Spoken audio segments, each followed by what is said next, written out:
Esra pasal 7 ayat 6-10. Esra ini berangkat pulang dari Babel.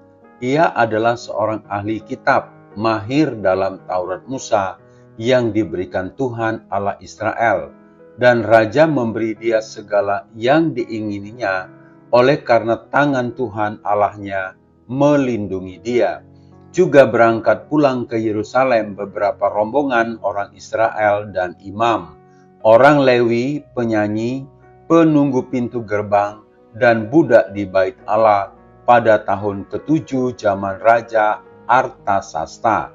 Lalu tibalah ia di Yerusalem pada bulan ke-5, yakni pada tahun ke-7 zaman Raja itu. Tepat pada tanggal 1 bulan pertama, ia memulai perjalanannya pulang dari Babel, dan tepat pada tanggal 1 bulan ke-5, ia tiba di Yerusalem. Oleh karena tangan murah Allahnya, ia melindungi dia. Sebab Esra telah bertekad untuk meneliti Taurat Tuhan dan melakukannya, serta mengajar ketetapan dan peraturan di antara orang Israel. Baca juga Matius pasal 7 ayat 7-8. Hati yang bertekad, bagian pertama. Saudara-saudara, kata bertekad di sini menggambarkan sesuatu yang telah didirikan pada pondasi yang teguh. Dan di sini yang dimaksudkan adalah ketetapan batin, kekukuhan kehendak.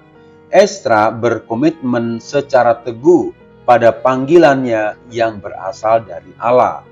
Seharusnya kita masing-masing bisa memberi keteguhan hati bagi langkah hati yang bertekad bulat.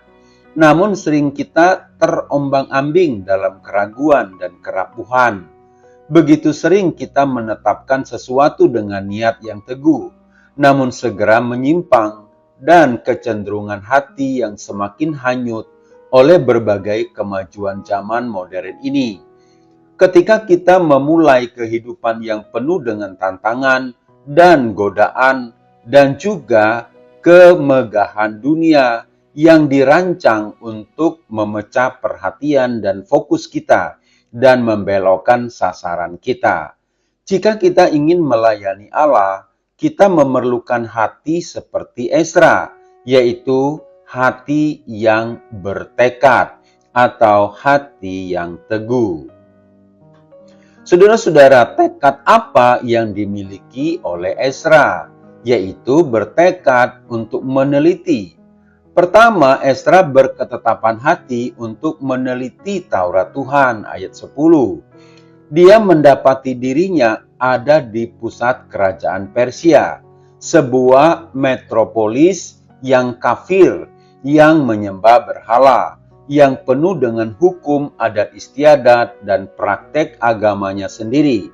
Tetapi ada satu hukum yang dia ingin teliti, hukum yang dia hormati melebihi semuanya. Dan di manakah hukum itu?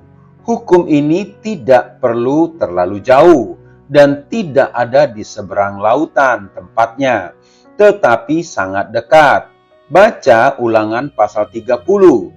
Hukum ini adalah hukum yang diberikan oleh Allah melalui para hambanya dan nabi-nabinya.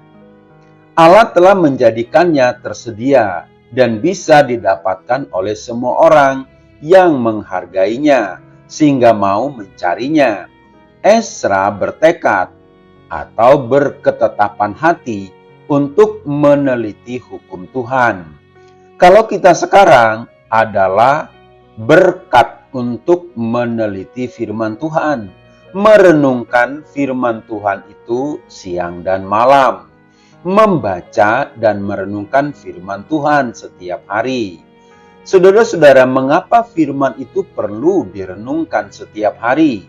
Mazmur Daud mengatakan, Taurat ini lebih indah daripada emas, bahkan daripada banyak emas tua. Mazmur pasal 19. Menjadikan kegembiraan seperti atas segala harta. Mazmur 119 ayat 14. Saudara-saudara, seharusnya menjadi perenungan kita siang dan malam. Dan mungkin lebih mudah didapat bagi kita daripada angkatan-angkatan sebelumnya. Tetapi meskipun banyak orang pada saat ini mengaku mencintai Taurat Tuhan, masih perlu dilihat seberapa banyak yang telah sungguh-sungguh bertekad hati untuk menyelidikinya. Dan berapa banyakkah di antara kita yang memberikan lebih banyak waktu untuk mempelajari Alkitab. Banyak orang Kristen yang menghabiskan waktu untuk hiburan dunia yang sia-sia daripada belajar firman Tuhan. Saudara-saudara, jika kita mau menuai berkat-berkat Tuhan, kita harus dengan sungguh-sungguh bertekad hati untuk menyelidiki Taurat Tuhan dengan rajin dan penuh komitmen. Saudara-saudara, apakah saudara mau bertekad untuk mempelajari firman Tuhan? Saudara, hadirilah kelas-kelas Bible Study di dalam gerejamu sehingga engkau boleh bertumbuh. Mari dengan giat belajar firman Tuhan sehingga kesaksian pelayanan kita dan hidup kita sungguh berkenan kepada Allah. Mari melayani bersama kami, HOR Ministry.